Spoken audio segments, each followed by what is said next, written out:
সাকিব রুমে প্রবেশ করেই দেখে সুরভি একটা নাইট ড্রেস পরে আয়নার সামনে বসে আছে।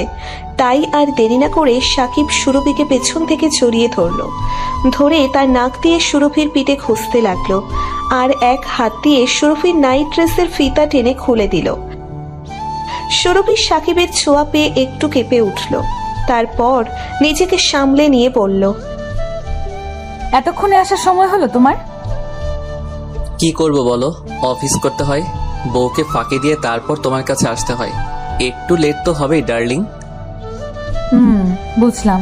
আমি তো শুধু তোমার চাহিদা মেটানোর জন্য। আমাকে কেন সময় দিবে তুমি? যখন ইচ্ছা আমার কাছে আসবে, যে চাহিদা মেটাবে আর চলে যাবে। আহ, এই রোমান্টিক সময়ে এসব না বললে হয় না তোমার? আচ্ছা, আর বলবো না, সরি। বলেই সাকিবের গালে একটা কিস করলো সুরভি। সাকিবও রেসপন্স দিল তার নিচের মতো করে। সুরভিকে কোলে তুলে নিয়ে বিছানায় শুইয়ে দিয়ে নিচের ঠোঁট ডুবিয়ে দিল সুরভির ঠোঁটে। 30 মিনিট পর বিছানার চাদর গায়ে চড়িয়ে নিয়ে বিছানা থেকে উঠে ওয়াশরুমে চলে গেল সুরভি। সাকিব এখনো শুয়ে আছে। সুরভি ওয়াশরুম থেকে ফ্রেশ হয়ে বেরিয়ে আসলে সাকিব বলে, আচ্ছা সুরভি, আমরা কি পারি না দুজনে এক হয়ে যেতে? মানে কি বলতে চাচ্ছ তুমি? মানে আমি বলতে চাচ্ছি, আমরা কি বিয়ে করতে পারি না? বিয়ে? মাথা ঠিক আছে তোমার? তুমি ভালো করে জানো তুমি আমরা দুজনেই বিবাহিত। তো কি হয়েছে, তুমিও শরীফের সাথে সুখী নও আর আমিও সাদিয়ার সাথে সুখী নই। শাট আপ সাকিব, তোমাকে কে বলেছে আমি শরীফের সাথে সুখী নই? শরীফ আমাকে অনেক সুখে রেখেছে। আর হ্যাঁ, আমি তোমার সাথে শুই, তোমার থেকে একটু সময় চাই, এর মানে এটা না যে আমি আমার সংসার ছেড়ে তোমাকে বিয়ে করতে চাই, বুঝেছো? সাকিব চুপ আর মনে মনে ভাবছে, শালি তোকে বিয়ে করবে কে? আমি কি জানি না তুই কেমন? আমি এত তাড়াতাড়ি তোর অতীত ভুলে গেছি? আর তোর কি মনে হয় আমি সাদিয়ার সাথে সুখী নই? আরে কপাল গুণে সাদিয়ার মতো বউ পেয়েছি আমি বললাম তোর মন রাখার জন্য, আর দেখে নিলাম তুই কি বলিস। দুঃখিত, আমি তোমাকে কোনোদিন বিয়ে করতে পারবো না। এখন ইচ্ছা হলে আমার সাথে দেখা করবে, না হলে নাই। আরে রেগে যাচ্ছ কেন তুমি? না, আমি রেগে যাচ্ছি না। কথাটা বলেই সুরভি সোফায় গিয়ে বসলো, আর সাকিব বিছানা থেকে উঠে ওয়াশরুমে গিয়ে ফ্রেশ হয়ে আসলো। বলো কি খাবে, চা নাকি কফি? না, আজ কিছু খাবো না সুরভি। সাদিয়া তাড়াতাড়ি বাসায় ডেকেছে আজ, আমি চললাম, বাই। নিজের স্ত্রীর দিকে খেয়াল রেখো, আর মাঝে মাঝে আমাকে একটু সময় দিও। সাকিব সুরভির কোনো কথার উত্তর না দিয়ে সুরভির বাসা থেকে বেরিয়ে যাচ্ছে। সাকিব চলে যাবার পর সুরভি সোফা থেকে উঠে সোজা ওয়াশরুমে গিয়ে শাওয়ার নিয়ে তারপর বসে টিভি দেখতে লাগলো। এদিকে সাকিব বাসা থেকে বের হবার সময় সুরভির বাড়ির নাইট গার্ডের সাথে গেটে দেখা হলো। সাকিবকে বাসা থেকে বেরিয়ে আসতে দেখে নাইট গার্ড বলল, আরে সাকিব স্যার, কখন এসেছেন? আর চলে যাচ্ছেন নাকি? একটু আগে এসেছি। আসলে একটা বিজনেস ডিল নিয়ে কথা বলার ছিল তো, তাই এসেছিলাম। ও আচ্ছা, তো ডিল কি হলো? হয়েছে, আমি এখন আসি। আচ্ছা স্যার। সাকিব চলে যাবার পর আবুল মিয়া তার কাজে মনোযোগ দিল। এদিকে 30 মিনিট পর বাসায় পৌঁছই সাকিব। আমি কি তোমাকে একটা প্রশ্ন করতে পারি? শিওর। তুমি প্রায়ই দেখি দেরি করে বাসায় আসো, আর এসে অনেকটা ক্লান্ত লাগে তোমাকে, কেন? আরে আমার পাগলি বউ, অফিসের কাজ থেকে, তাই বেশি কাজ করলে তো ক্লান্ত হবই। চলো, ক্ষুধা লেগেছে, খেতে দাও। খেতে দিব তার আগে বলো, কি এমন কাজ তোমার যে সারাদিন করতে পারো না, রাতেই করতে হয়? বললাম তোরে বাবা, বস এত সব কাজ দেয়, মাঝে মাঝে যা করতে রাত হয়ে যায়। আমি এখন খুব ক্লান্ত, খেতে দাও প্লিজ। ঠিক আছে, আগে ওয়াশরুম থেকে গোসল করে আসো, তোমার অনেক ক্লান্ত লাগছে। এই তো আমার লক্ষ্মী বউ, আমি এক্ষুনি গোসল করে আসতেছি। বলেই সাদিয়ার কপালে আলতো করে একটা কিস করে তার মোবাইলটা টেবিলের উপর রাখে ওয়াশরুমে চলে গেল সাকিব। এদিকে রাত 10টা। আবুল মিয়া ডিউটি টাইম শেষ হলে সে সুরভির রুমে চলে যায় বলতে যে সে আজ চলে যাচ্ছে, কিন্তু উপরে গিয়ে দেখে সুরভি নিচের রুমে বসে আছে। আর সুরভিকে দেখে আবুলের একটু সন্দেহ হলো, কারণ আবুল মিয়া লক্ষ্য করত সাকিব স্যার যেদিনই ম্যাডামের সাথে বাসায় কোনো কাজে দেখা করতে আসতেন, কাজ করে সাকিব স্যার চলে যাবার পর প্রায়ই দেখত সুরভি গোসল করে, আর ওকে একটু ক্লান্ত ক্লান্ত লাগে। আবুল মিয়া মনে মনে ভাবতে লাগলো, কি এমন কাজ করেন ওনারা যে গোসল করতে হয় আর ক্লান্ত হয়ে যায়? আর ওনাদের কাজ কি শুধু রাতে? এ কেমন বিজনেস ডিল? কি ব্যাপার আবুল, তুমি ওখানে দাঁড়িয়ে আছো কেন? ভেতরে আসো। জি জি ম্যাডাম। কিছু বলবে? না ম্যাডাম, আমার ডিউটি টাইম শেষ, তাই বলার জন্য আসলাম। ও, তুমি যাওয়ার সময় গেটটা ভালো করে লাগিয়ে দিয়ে যেও, কেমন? আচ্ছা ম্যাডাম, তাহলে আজ আমি আসি। বলেই চলে আসলো আবুল। গেট ভালো করে লাগিয়ে দিয়ে পাশের দোকান থেকে একটা সিগারেট নিয়ে টানতে টানতে নিজের বাড়ির দিকে হাঁটা দিতে শুরু করলো আবুল। কিন্তু মাথায় শুধু একটাই কথা ঘুরপাক খাচ্ছে, সুরভি ম্যাডামের কাছে সাকিব স্যার কেন বারবার আসেন? সাকিব স্যারের কি এমন বিজনেস ডিল থাকে যে সেটা শুধু রাতেই করতে হয়? দিনে কেন নয়? আমাকে সব জানতে হবে, কারণ ওনাদের কাজকর্ম খুব একটা ভালো বলে মনে হচ্ছে না। আচ্ছা, তা কি ঠিক হবে? এসব ভাবতে ভাবতে নিজের বাসায় চলে আসে আবুল। এদিকে সাকিব সাদিয়া ডিনার করে রুমের লাইট অফ করে শুয়ে পড়ল। সাকিব মাথার পিছনে হাত রাখে, চোখ বন্ধ করে শুয়ে আছে আর ভাবছে, আজ সাদিয়া হঠাৎ করে এমন প্রশ্ন কেন করলো? ওর কি আমাকে নিয়ে সন্দেহ হচ্ছে? পরে আমি সুরভিকে সময় দিতে গিয়ে সাদিয়াকে একটু অ্যাভয়েড করছি না তো? এসব ভাবছে সাকিব, আর তখনই সাদিয়া বলে উঠল, সুরভি কে সাকিব? সুরভি কে মানে? সুরভিকে চেনো না আর সে তোমায় মেসেজ করে? What nonsense! মেসেজ করে মানে? দেখো সাকিব, আমার কাছে কিছু লুকাবে না। তুমি তোমার মোবাইল রেখে যখন ওয়াশরুমে গোসল করতে গিয়েছিলে, তখন তোমার মোবাইলে সুরভি নামে সেভ করা একটা নাম্বার থেকে মেসেজ এসেছিল। ও আচ্ছা, এই কথা। সুরভি আমাদের ক্লায়েন্টের বউ। আসলে ওনার হাজবেন্ড এখন দেশের বাইরে আছে, তাই ওনার সাথে সব ডিল করতে হয়। তাই বলে তুমি কি করো, বাসায় পৌঁছেছো কিনা, এসব মেসেজ করবে? আরে, কথা বলতে বলতে বন্ধুদের মতো একটা সম্পর্ক হয়ে গেছে, তো তাই এসব মেসেজ করে। প্লিজ সাকিব, আমার ভালোবাসার ভাগটা তুমি কাউকে দিও না প্লিজ। তোমাকে আমি প্রচুর লাভ করি, থাকতে পারবো না। আমার ভাগটা তুমি কাউকে দিও না প্লিজ। আরে আমার পাগলি বউ, কান্না থামাও আর আমার উপর বিশ্বাস রাখো। আমি শুধু তোমার আর তোমারই থাকবো। এদিকে আবুল মিয়া তার ডিউটি ঠিকঠাকভাবে পালন করছিল আর ফের একবার সাকিবের আসার অপেক্ষা করছিল, কিন্তু সাকিব যেন কিছুতেই আসতে ছিল না। আর এভাবেই কেটে যায় 8 দিন। তারপর আবুল একদিন তার ডিউটি করছিল গেটে বসে, এমন সময় কেউ বলল, কেমন আছো আবুল? জি জি স্যার, ভালো। আপনি এতদিন পর? কি করব বলো, ক্লায়েন্ট তো আর একটা নয়, বাদ দাও। তোমার ম্যাডাম বাসায় আছে? জি স্যার, যান ভিতরে যান। তারপর সাকিব আর কোনো কথা না বলে ভেতরে চলে গেল। ভেতরে গিয়ে দেখে সুরভি ঘুমুচ্ছে। তাকে ডাকবে কিনা এসব ভাবতে ভাবতে তাকে ডাক দিয়েই দিল। সুরভিও প্রথম ডাকে সাড়া দিল। ঘুম থেকে উঠে ওয়াশরুম থেকে ফ্রেশ হয়ে এসে সাকিবকে বলল, কেন এসেছো আজ? কি চাই তোমার? প্লিজ রাগ করো না, আগে আমার কথা শোনো। কি শুনবো? 7-8 দিন থেকে তোমাকে কল মেসেজ করেই যাচ্ছি, কলটা পিক করেছো? কোনো মেসেজের উত্তর দিয়েছো? আরে বাবা, সাদিয়া তোমার ব্যাপারে সব জেনে গেছে, তাই ওকে নর্মাল করার জন্য এই কয়দিন ওকে একটু বেশি করে সময় দিয়েছি, যাতে ও আর এই বিষয়টা মনে না রাখে। সাকিব, তুমি আসলে একটা গভীর জলের মাছ। তোমাকে চেনা এত সহজ নয়, কারণ শরীফের সাথে বিয়ে হওয়ার আগে থেকেই আমি তোমাকে চিনি এবং ভালো করেই জানি। তুমিও কম কিসে? তুমিও তো শরীফকে গুগলি দিয়ে বিয়েটা করেছো। আচ্ছা বাদ দাও এসব, চলো, অনেকদিন তোমাকে আদর করি না। এদিকে আবুল মিয়া তার প্ল্যান মতো সুরভির রুমে চলে আসে সাকিব সুরভি কি করে সেটা দেখার জন্য, কিন্তু এসে যা দেখলো তা দেখার জন্য আবুল মোটেও প্রস্তুত ছিল না। কারণ আবুল এসে দেখে সাকিব এবং সুরভি দুজন তাদের চরম মুহূর্তে। আবুল মিয়ার যেন নিজের চোখে বিশ্বাস করতে পারছিল না। মনে মনে ভাবছে, আমি যে এসব দেখলাম, এসব কি সত্যি নাকি স্বপ্ন? সুরভি ম্যাডামকে কত ভালো ভাবতাম আমি, আর শরীফ স্যার কত বিশ্বাস করেন ম্যাডামকে, কিন্তু ম্যাডাম যে স্যারের অনুপস্থিতিতে পরপুরুষের সাথে, ছি, মানুষ এতটা খারাপ হতে পারে আজ বুঝতে পারছি। মেয়েদের অন্ধের মতো বিশ্বাস করাই ভুল। এনারা তো বড়লোক মানুষ, তাহলে এরা কেন পরপুরুষের সাথে এসব করবে? কিসের অভাব সুরভি ম্যাডামের? সুরভি ম্যামও কি তাহলে শরীফ স্যারকে ছেড়ে সাকিব স্যারের সাথে চলে যাবেন? আবুলের এই কথাটা ভাবার কারণ হলো তার স্ত্রী শ্যামলীও 2 বছর আগে তাকে ছেড়ে অন্য ছেলের সাথে চলে গিয়েছিল।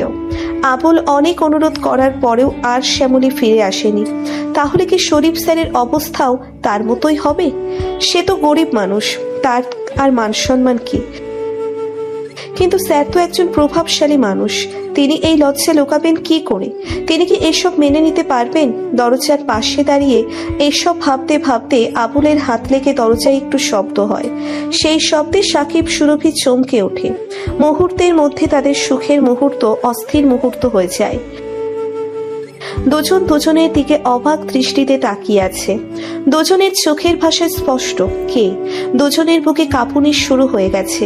তখন সুরভি একটু নরমাল হয়ে, কে কে ওখানে? আবুল মিয়া এখনো চুপ, ভয়ে কাঁপছে সে। তারপর সুরভি কোনো উত্তর না পেয়ে সুরভির বুকের কাঁপুনি আরো বেড়ে গেল, কারণ তার বাসায় এখন এই সময় কেউ থাকার কথা নয়। তার হাজবেন্ড শরীফ দেশের বাইরে আছে, আর আবুল এখন হয়তো গেটে আছে। সে হুটহাট করে বাসায় আসে না প্রয়োজন ছাড়া। তাহলে কে হতে পারে? সাকিব সুরভি ভয়ে একাকার, কেউ দেখে ফেললে সর্বনাশ। এদিকে সাকিব এই সময়ের মধ্যে রেডি হয়ে নিল। সুরভি কোনো রকম শাড়িটা গায়ে পেঁচিয়ে নিয়ে আস্তে আস্তে দরজার দিকে হাঁটা দিতে শুরু করলো। যত দরজার কাছে যাচ্ছে বুকের কাঁপুনি আরো বেড়ে যাচ্ছে। ওদিকে আবুল মিয়াও ভয়ে মেছো বিড়াল হয়ে গেছে। কি করবে এখন কিছু বুঝতে পারছে না। এখন সুরভি ম্যাম সামলে আসলেই বা কি করবে? এখান থেকে পালানো আর সম্ভব না। তাহলে জানালা দিয়ে হয়তো দেখা যাবে। এদিকে ভয়ে ভয়ে দরজার কাছে আসে সুরভি। এসে দেখে আবুল মিয়া দাঁড়িয়ে ভয়ে কাঁপছে। আবুল, তুমি এখানে কি করছো? তারপর সুরভির কথায় একটু স্বাভাবিকতা দেখে সাকিব বলল, কে এসছে সুরভি? সুরভি সাকিবের প্রশ্নের উত্তর না দিয়ে আবারও আবুলকে বলল, কথা বলছো না কেন? এই সময় তুমি এখানে কি করছো? সুরভির ধমকে আবুল ভয় না পেয়ে বরং বলল, কি করছি বুঝতে পারছেন না? আপনাদের ডিলিং করা দেখার জন্য এসেছি। ডিলিং মানে? হ্যাঁ, আপনাদের বিজনেস ডিল। এবার সুরভি আর ধমক দিল না, একটু লজ্জা পেয়ে গেল। সুরভি ভেবেছিল যে আবুল হয়তো কিছু দেখেনি বলবে। তারপরেও একটু সাহসের সাথে সুরভি বলল, কি বলতে চাচ্ছ তুমি? ম্যাম, আমি কি বলছি আর বলতে চাচ্ছি সেটা। দেখো আবুল, তুমি ভুলে যেও না তুমি কি, তাই কোনো ব্যাপারে এভাবে নাক গলাতে আসবা না, বুঝেছো? এবার তোমার কাজে যাও। ঠিক আছে, আমিও দেখে নেব আর বলে দেব সব স্যারকে, শুধু আসতে দেন স্যারকে। বলেই চলে গেল আবুল। এদিকে সুরভি আর বেশি কিছু না ভেবে রুমে এসে শাওয়ার নিয়ে বসে টিভি দেখতে লাগলো। ওদিকে সাকিব বাসা থেকে বেরিয়ে একটা রিক্সা নিয়ে বাসার দিকে রওনা হলো। একটা অস্থিরতা কাজ করছে সাকিবের ভেতর। যদি এসব শরীফ জেনে যায় তাহলে সব শেষ, সাথে চাকরিটাও। আমাদের কোম্পানির এত বড় ক্লায়েন্ট উনি। রাত প্রায় 8টা বাজে। বাসায় পৌঁছই সাকিব। সাকিবের আজও একটু লেট করে বাসায় ফেরা দেখে সাদিয়া বলল, তোমার কি আজও কাজ ছিল? কেন? তোমার এত কাজ থাকে যে নিজের স্ত্রীর কলটাও পিক করতে পারো না? তুমি আবার কখন কল করেছো? তোমার মোবাইলটা বের করে দেখো। তারপর সাকিব ভিতরে প্রবেশ করতে করতে বলল, ঠিক আছে, আগে ফ্রেশ হই তারপর। সাকিব, তুমি আজও ক্লান্ত, গোসল করে আসো যাও।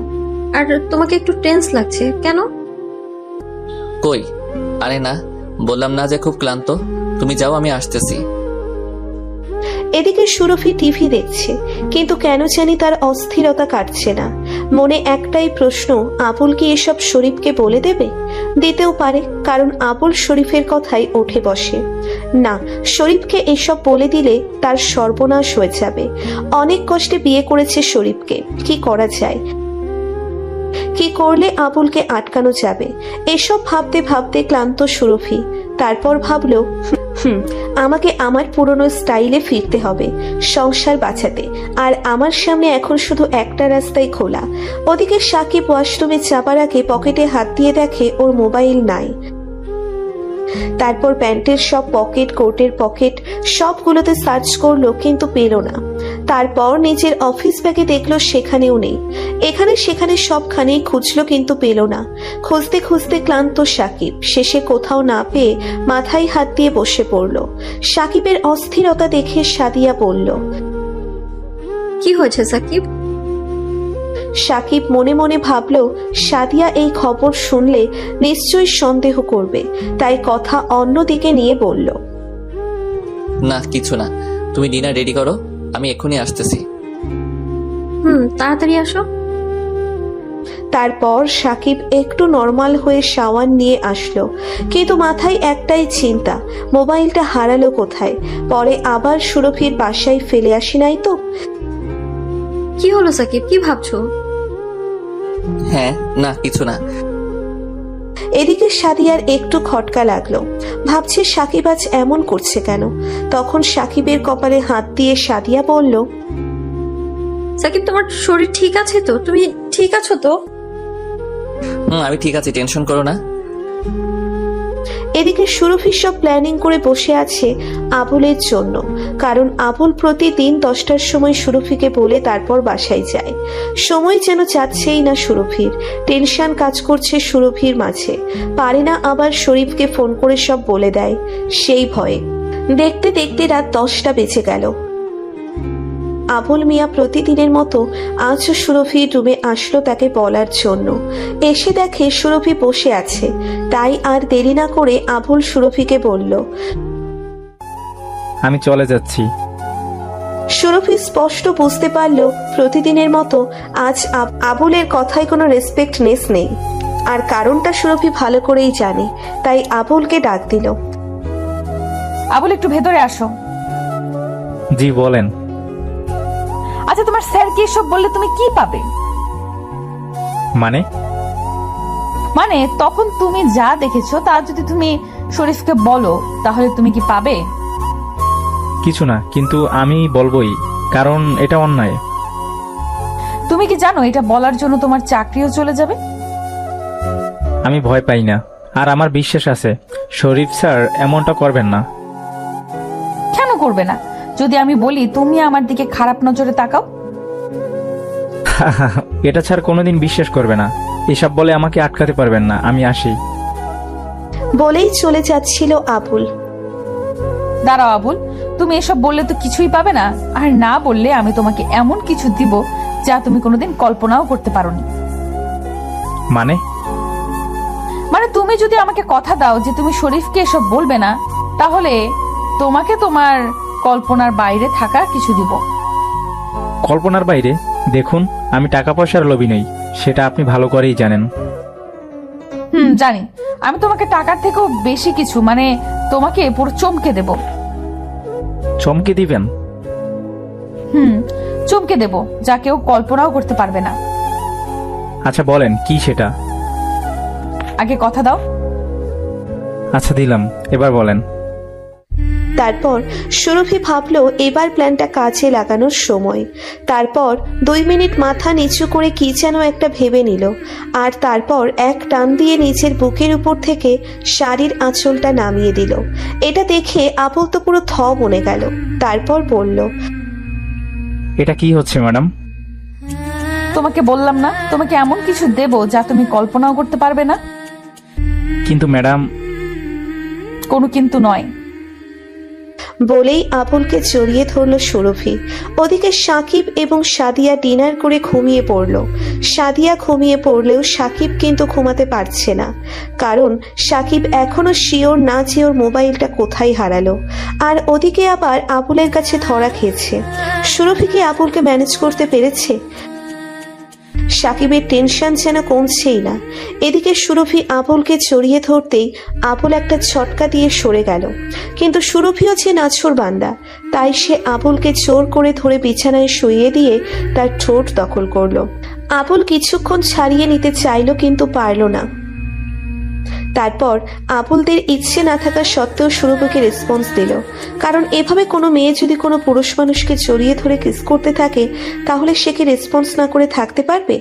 আবুলও একজন পুরুষ, আর তার স্ত্রীর সাথে 2 বছর কোনো সহবাস নেই। তাই আবুল যেন প্রায় মরুভূমি হয়ে গেছে, আর সুরভি সেই মরুভূমিতে যেন পানি ঢেলে দিতে চাইছে। তাই আবুলও আর রেসপন্স না করে থাকতে পারল না। পরের দিন সকালে ঘুম থেকে সাদিয়ার আগে ওঠে সাকিব। উঠে সাদিয়ার মোবাইল থেকে সাকিব তার নিজের মোবাইলে কল দেয়।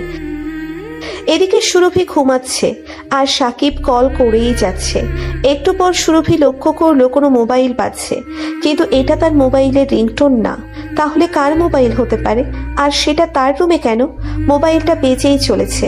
মোবাইলের শব্দে ঠিকমতো ঘুমাতেও পারছে না সুরভি, তাই ঘুম থেকে ওঠে মোবাইল খুঁজতে লাগলো, কিন্তু কোথায় বাজছে সেটা বুঝতে পারছে না। ঘুম ঘুম চোখে কিছুই বুঝতে পারছিল না সুরভি।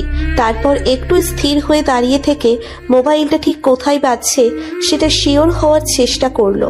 তারপর মনে হলো তার রুমের কোণে থাকা টেবিলের দিক থেকে শব্দটা আসতেছে। তারপর সুরভি টেবিলের কাছে গিয়ে দেখে একটা মোবাইল। একটু চেনা চেনা লাগলো মোবাইলটা। হাতে নিতেই আবার বেঁচে উঠল।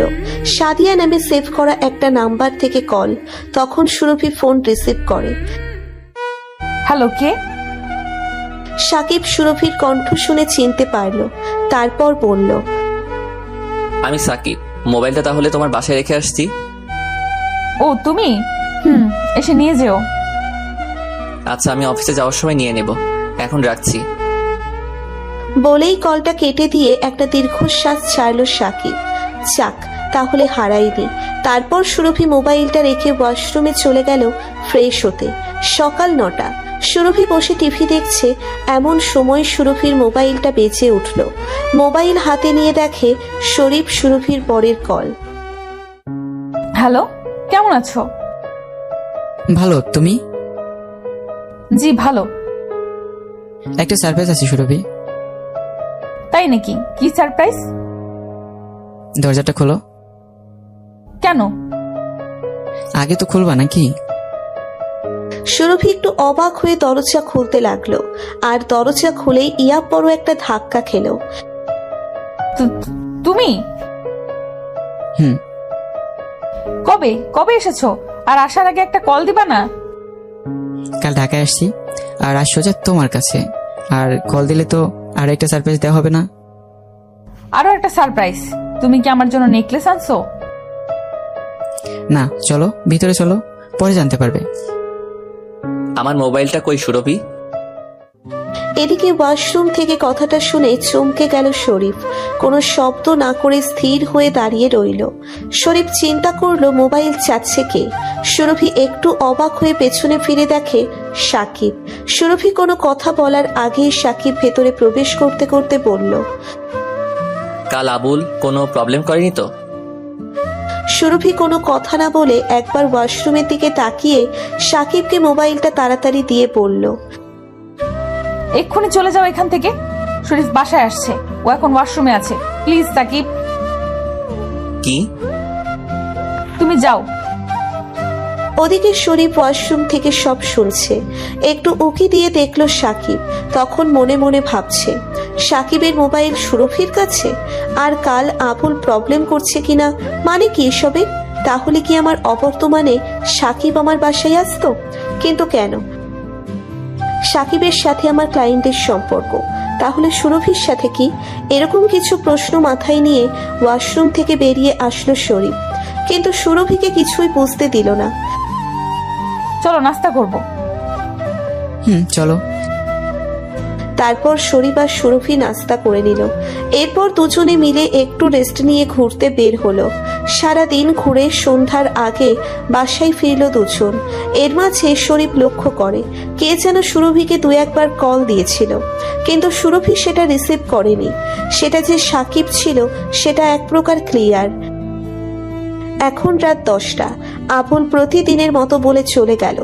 শরীফ এবং সুরভি ডিনার সেরে ঘুমিয়ে পড়ল। ওদিকে সাকিব এবং সাদিয়াও ঘুমিয়ে পড়ল প্রতিদিনের মতো। পরের দিন সাকিব প্রতিদিনের মতো অফিস চলে যায়। তারপর দুপুরে লাঞ্চ টাইমে লাঞ্চ করার সময় সাকিবের ফোনে একটা কল আসে।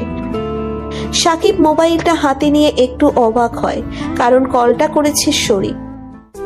হ্যালো স্যার, ভালো আছেন? সেটা পরে বলবো, আপনি এই ঠিকানায় চলে আসবেন অফিস শেষ করে। বলেই কলটা কেটে দিল শরীফ। শরীফের কথা শুনে সাকিব কিছুটা অবাক, কারণ সাকিব ভাবছে স্যার তো মাত্র কালকে আসলো, আর আজকেই মিট করতে বলছেন কেন? কি এমন কথা বলবেন? এসবের চিন্তায় আর অফিসে মনোযোগ ঠিকমতো দিতে পারছিল না সাকিব। তাই অফিস শেষ করে সাথে সাথে চলে গেল শরীফের দেওয়া ঠিকানায়। গিয়ে কিছুক্ষণ অপেক্ষা করতেই শরীফ চলে আসলো। কেমন আছেন স্যার? সুরভির সাথে আমার সম্পর্কটা ঠিক কি? মানে? আমার মনে হয় আমি স্পষ্ট ভাষায় বলছি, তাই আমার কথা না বোঝার কোনো কারণ দেখছি না। জি স্যার, আপনার কথা আমি ক্লিয়ার শুনেছি এবং বুঝেছি, কিন্তু আপনি হঠাৎ এসব কেন বলছেন, সেটা আবার আমাকে? বাহ, আপনি আপনার মোবাইল রেখে আসেন আমার স্ত্রীর রুমে, আর আমি কি বলছি সেটাই বলছেন না? মোবাইল রেখে আসছি মানে? কেন, ভুলে গেছেন নাকি? কি হলো, কথা বলছেন না কেন? বলেন। বলুন, সুরভির সাথে আপনার কিসের সম্পর্ক? কই, তেমন কিছু না।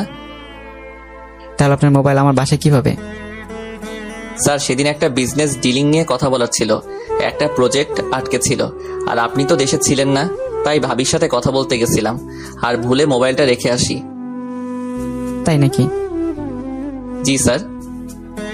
কিন্তু আমি তো জানি আপনি প্রতি সপ্তাহে আমার বাসায় যান। কে বলেছে স্যার? যে আপনাকে সবসময় যেতে দেখে। কে সে? বলুন তো কি হতে পারে? স্যার, আপনি এসব কি বলছেন? দেখেন সাকিব সাহেব, আমি এখনো ভদ্রভাবে কথা বলছি, কারণ আমি আপনার সাথে কোনো ঝামেলা জড়াতে চাই না। আর আমি সুরভি আর আপনার নামে অনেক কিছু শুনেছি আবুলের কাছে। সুরভি এসব বলার আগে আমি আপনার সাথে কথা বলছি, কারণ সুরভিকে প্রমাণ ছাড়া কিছুই বলতে পারছি না। কারণ আমি জেনে গেছি আমার বর্তমানে আমার বাসায় ঠিক কি চলে। সাকিব শরীফের মুখে আবুলের কথা শুনে অবাক হয়ে তাকিয়ে রইল শরীফের দিকে, আর মনে মনে ভাবছে সংসারও শেষ, সাথে বুঝি চাকরিটাও। কারণ এসবের জন্য যদি শরীফ স্যার তার ব্যবসা আমাদের কোম্পানির সাথে বন্ধ করে দেয়, আর সেটা যদি জিএম স্যার জানতে পারে, তাহলে সব শেষ। আর সাদিয়া, সে তো আগে থেকেই সন্দেহ করে আছে। কি হলো, আপনি নিজে থেকে কিছু বলবেন নাকি আমি আমার স্ত্রীকে ইনভলভ করবো এসবে? শরীফের মুখে সাদিয়ার কথা শুনে এবার সাকিব পুরো থ হয়ে গেল। হাঁ করে তাকিয়ে আছে শরীফের দিকে। কি ভাবছেন আমি এসব কি করে জানলাম? আমি আরো অনেক কিছু জানি, কিন্তু শুধু সুরভির অতীতটা বাদে, তাই সেটাই জানতে আসছি। আসলে শরীফ অফিসের কাছে বরিশাল গেলে সেখানেই তার সুরভির সাথে দেখা হয়, আর প্রথম দেখায় ভালো লেগে যায় সুরভিকে। তারপর প্রেম এবং শেষে বিয়ে। সবকিছু হয় মাত্র 10 দিনের মধ্যে, তাই সুরভির সম্পর্কে ভালোভাবে জানার সুযোগ হয়নি শরীফের। আর হ্যাঁ, আপনি যেহেতু আমার সংসার ভেঙেছেন বা ভাঙ্গার দ্বার প্রান্তে এনেছেন, তাই সব সত্যি কথা বলবেন, নাহলে আমিও কিন্তু আপনার সংসার ভেঙে দিতে পারি, এবং সেটার জন্য আমি একটু ভাববো না। আপনি নিশ্চয়ই জানেন আমার পাওয়ার কতটুকু, সাথে যে আপনার জবটা চলে যাবে সেটা বলার কি? স্যার, কেন করতে চাইতেছেন আমার এত বড় সর্বনাশ, যেখানে কোনো দোষ নেই আমার?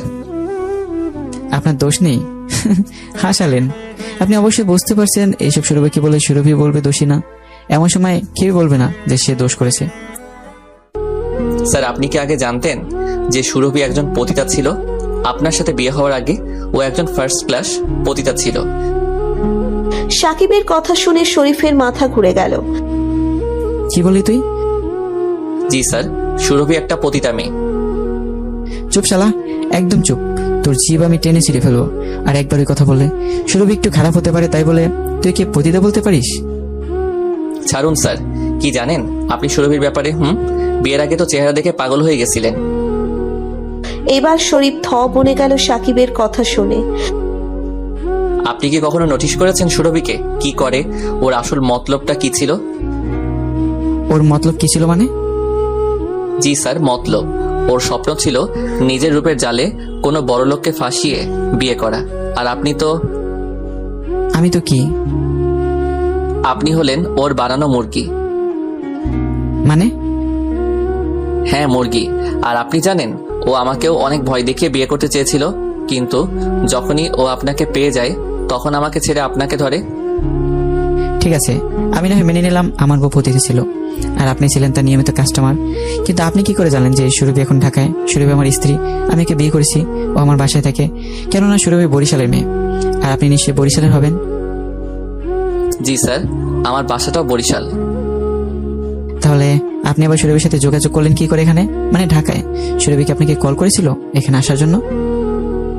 না স্যার। তাহলে শুনুন, আমি 6 মাস আগে টিসি নিয়ে ঢাকায় আসি আর এখানে বিয়ে করি। তো একদিন আমি অফিস যাই আর আমার স্যার আমাকে একটা ফাইল দিয়ে বলে, এই ফাইলে একজনের, মানে আপনার ঠিকানা সহ সবকিছু দেওয়া আছে। আপনি ওনার সাথে দেখা করে ফাইলে সাইন নিয়ে আসবেন। সাথে এটাও বলেন যে আপনি আমাদের কোম্পানির একজন পুরনো ক্লায়েন্ট, তাই যেন আপনার বাসা থেকে হলেও সাইনটা নেই। আর আমিও বসের কথা মতো ফাইলের ঠিকানা মতো চলে যাই আপনার বাসায়, আর গিয়ে আপনার গেটম্যান আবুলের কাছে জানতে পারি আপনি দেশের বাইরে আছেন। কবে ফিরবেন সে জানে না, তাই চলে আসবো বলে হাঁটা দেওয়া শুরু করি। হঠাৎ আপনার দারোয়ান আমাকে পিছন থেকে ডাক দেয় আর উপরে যেতে বলে। কেন সেটার কারণ জানতে চাইলে আবুল বলে, স্যার নাই, তাই হয়তো ম্যাডাম আপনার বউ সাইনটা করে দিতে পারে। তারপর আমি উপরে চলে যাই আর ভিতরে ঢুকতে কেউ একজন বলল, সোফায় বসো সাকিব, আমি আসতেছি। কথাটা শুনে আমি একটু অবাক হলাম, কারণ কে বলল কথাটা আর সে আমার আবার নামও জানে কিভাবে। তখন কৌতূহল নিয়ে বসে আছি সোফায়। একটু পর পিছন থেকে আবার বলে উঠল, কেমন আছো সাকিব? আমি সাথে সাথে পিছনে মাথা ঘুরিয়ে পুরো শক খেয়ে যাই। সুরভি, তুমি? এত বড় বাড়ি, আর তুমি? আমি তখন হাঁ করে বাড়িটার চারদিক দেখতে লাগলাম। মুখটা বন্ধ করো, মশা ঢুকে যাবে। তখন আমি ভেবাচাকা খেয়ে বললাম, এত কিছু কি করে সুরভি? বুঝতে পারছো না আমার বরের এগুলো? বুঝেছি, কিন্তু কবে করলে এসব? এইসব ইয়ে মানে বিয়ে? ও, এই তো কিছুদিন আগে। আমাকে বলবে না কেমন আছি?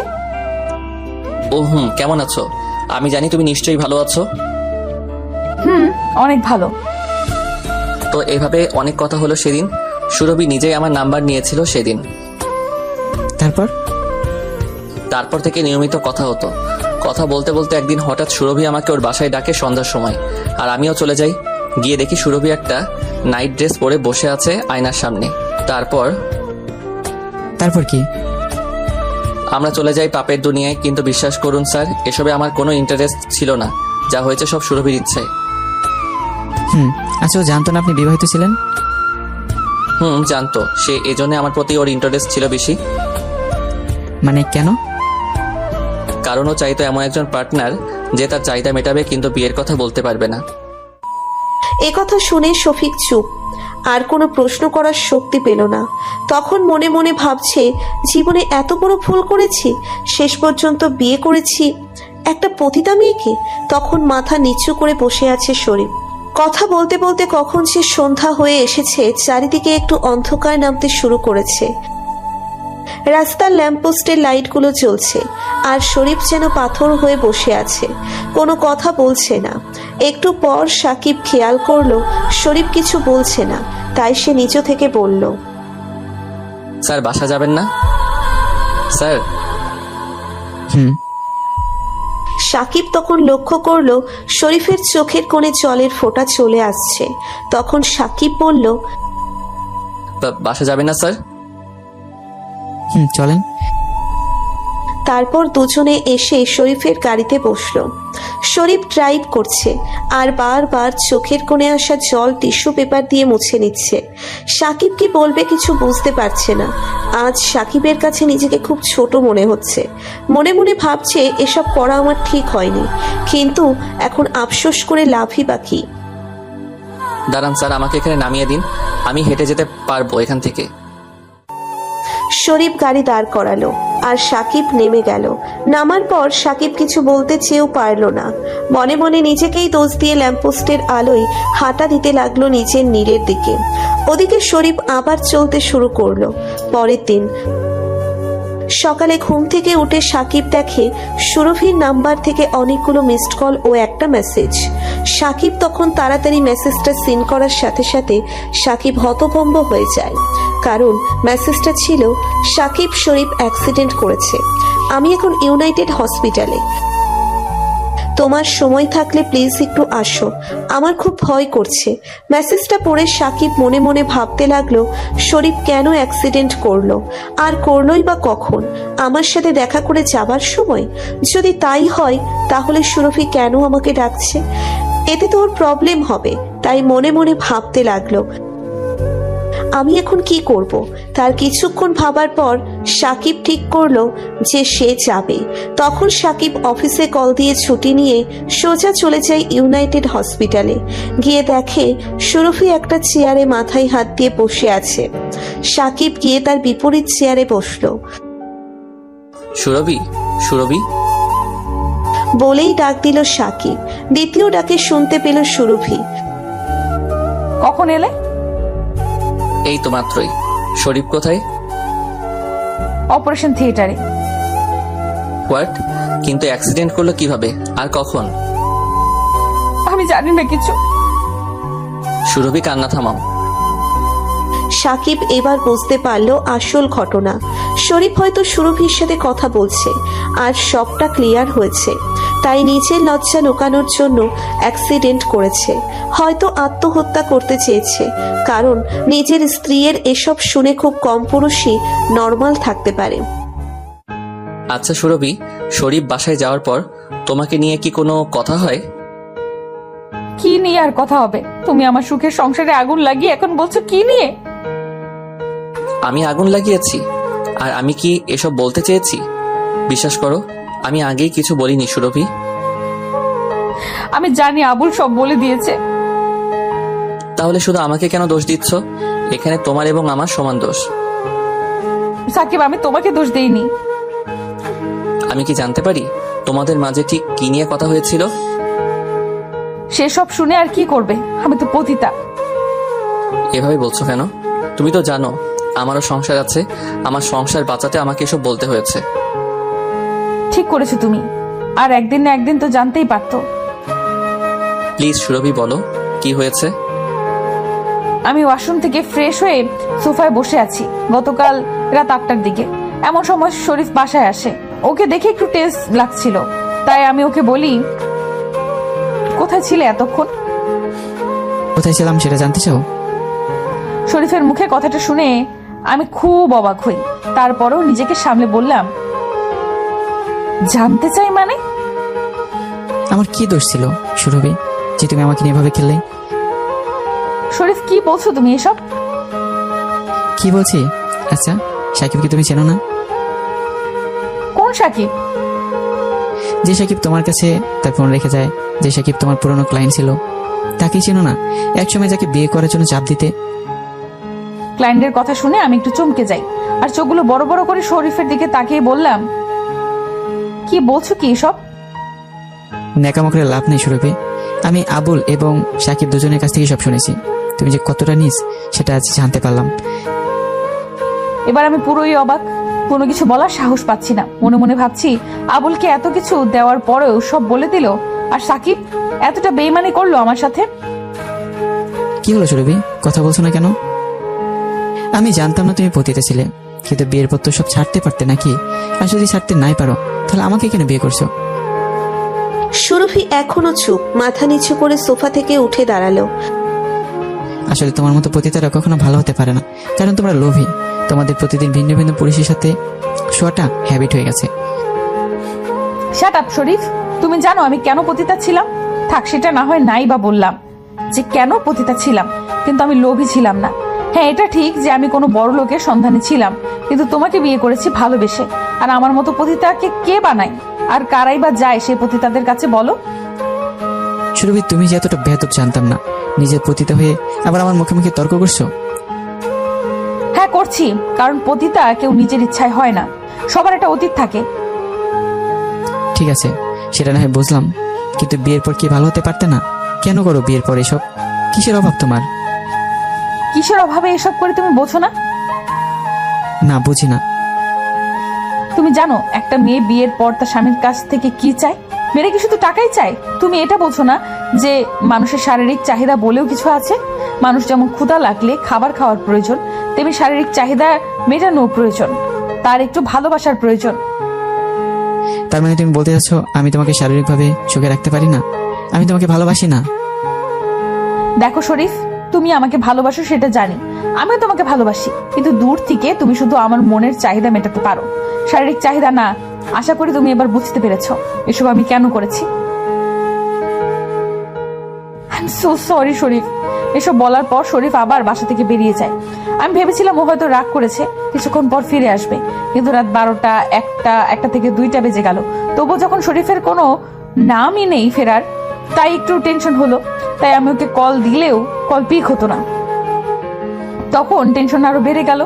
তারপর রাত প্রায় 2:40 দিকে শরীফের কল পেয়ে সাথে সাথে পিক করি, কিন্তু কেউ একজন শরীফের মোবাইল থেকে বলে ও অ্যাক্সিডেন্ট করেছে, ইউনাইটেড হাসপাতালে নেওয়া হচ্ছে, আপনি আসুন। আর আমি তো ঢাকায় নতুনই বলতে পারো, শরীফ আর তোমাকে ছাড়া তেমন কাউকেই চিনি না, আর আজ সকাল থেকে আবুলকেও পাইনি, তাই তোমাকেই কল দিই, কিন্তু তুমি পিক করলে না দেখে মেসেজ করি। আর এখানে এসে শুনি শরীফকে অপারেশন থিয়েটারে নেওয়া হয়েছে।